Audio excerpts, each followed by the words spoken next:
اللہ الرحمن الرحیم۔ ناظرین، آج کی ہماری ویڈیو کا ٹاپک غسل کے فرائض اور غسل کے طریقے کے بارے میں ہے، جن کا جاننا نہایت ہی ضروری ہے۔ اگر آپ شادی شدہ ہیں تو یہ بیان لازمی سنیں، کیونکہ اس میں انتہائی نہایت ہی اہم مسائل ہیں جو جاننا بہت ضروری ہیں، کیونکہ طہارت ایمان کا حصہ ہے اور اکثر لوگ ایسے ہوتے ہیں جنہیں غسل کے فرائض کا پتہ ہی نہیں ہوتا، ویسے ہی پانی بہا لیتے ہیں اور کہتے ہیں ہمارا غسل ہو گیا۔ پہلا سوال یہ کہ جن کپڑوں میں میاں بیوی ہم بستر ہوں، کیا وہ کپڑے پاک ہیں یا ناپاک، یا نہانے کے بعد وہ کپڑے پہنے جا سکتے ہیں یا نہیں؟ تو اکثر لوگ کہتے ہیں جو کپڑے پہنے ہوئے ہیں، جو لحاف اوڑھا ہوا ہے یا جو بستر وغیرہ ہے وہ سب ناپاک ہو گیا، تو یہ خیال ان کا بالکل غلط ہے۔ ایسا نہیں ہوتا۔ یاد رکھیں، وہی کپڑا ناپاک ہوگا جس پر نجاست کسی قسم کے لگ جائیں گے۔ جہاں پر نجاست ہوگی وہاں سے کپڑا پاک کیا جائے گا۔ اگر نجاست نہیں لگی تو کپڑا ناپاک نہیں ہوگا۔ دوسرا سوال، کیا غسل کرنے کے بعد نماز اسی غسل کے ساتھ ہو جائے گا یا پھر نئے سرے سے وضو کرنا پڑے گا؟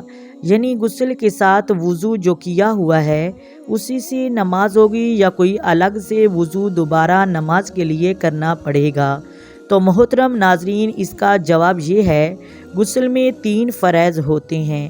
نمبر 1، مکمل گلے تک غرارہ کرنا، اچھے طریقے سے ناک کی نرم ہڈی تک ہر جڑ تک پانی پہنچانا، مکمل جسم پر 3 مرتبہ پانی کو بہانا، اس طرح کر کے کوئی جسم کا اعضاء خشک نہ ہو۔ تو سامعین، وضو میں 4 فرائض ہوتے ہیں: پورے چہرے کو دھونا، کونیوں تک بازوؤں کو دھونا، چوتھائی سر کا مسح کرنا، ٹخنوں تک پاؤں کو دھونا۔ ناظرین، جب غسل کیا تو اب جو اعضاء وضو میں دھوئے جاتے ہیں وہ غسل میں دھل گئے، تو لہٰذا غسل کرنے کے بعد نماز پڑھی جا سکتی ہے، وہ فاسد مکروہ نہیں ہوگی اور اس کا اعادہ نہیں کیا جائے گا۔ قرآن کریم کی تلاوت بھی کی جا سکتی ہے اور سجدہ وقت بھی کیا جا سکتا ہے۔ تیسرا سوال، کیا صرف پانی بہانے سے ہی غسل ہو جاتا ہے یا کسی صابن وغیرہ کی ضرورت ضروری ہے؟ اس کا جواب ہے کہ پانی بہانے سے غسل ہو جاتا ہے، اور اگر ہمارے جسم پر کوئی چیز گر گئی ہے، اس کی اسمیل آ رہی ہے تو صابن لگانے میں کوئی حرج نہیں، ورنہ پانی سے وضو اور غسل ہو جاتا ہے، کیونکہ پانی انسان کے جسم کو پاک کرتا ہے۔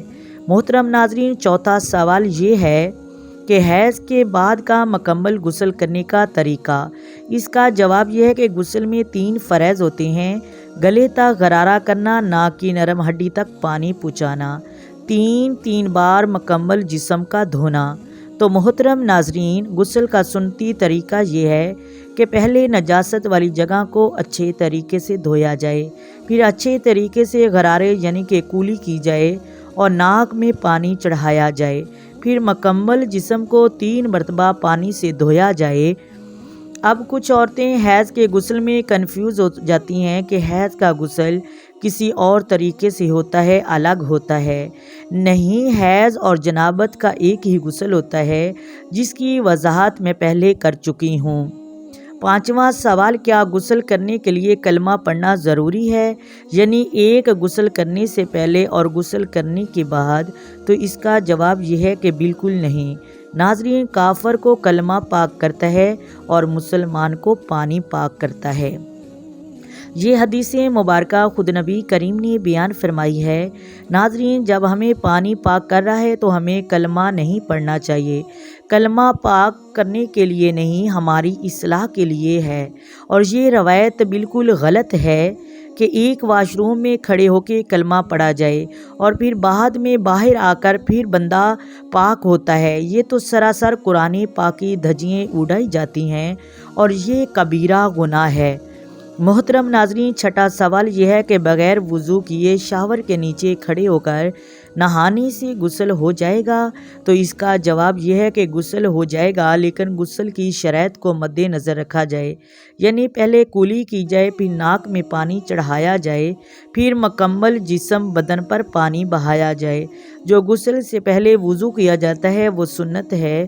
اگر ہم سنت کو ادا کریں گے تو اس کی بڑی برکتیں ہیں اور مسنون طریقہ ہے۔ نمبر 7واں سوال یہ ہے کہ اگر سطر کھلا ہو تو وضو ہو جاتا ہے؟ تو اس کا جواب یہ ہے جی ہاں، اگر غسل سے پہلے سطر کھلا ہے، وضو کر لیا ہے تو وضو ہو جائے گا۔ میری دعا ہے اللہ تعالی ہمیں ان بتائی ہوئی باتوں پر عمل کرنے والا بنائے، اپنی شریعت مصطفیٰ کو سیکھنے والا بنائے، آمین ثم آمین۔ آئیں آقا دو عالم صلی اللہ علیہ وآلہ وسلم کی ذات پر درود پاک پڑھیں۔ الصلاۃ والسلام علیک یا سیدی یا رسول اللہ وعلی آلک وصحبک یا سیدی یا محمد رسول اللہ۔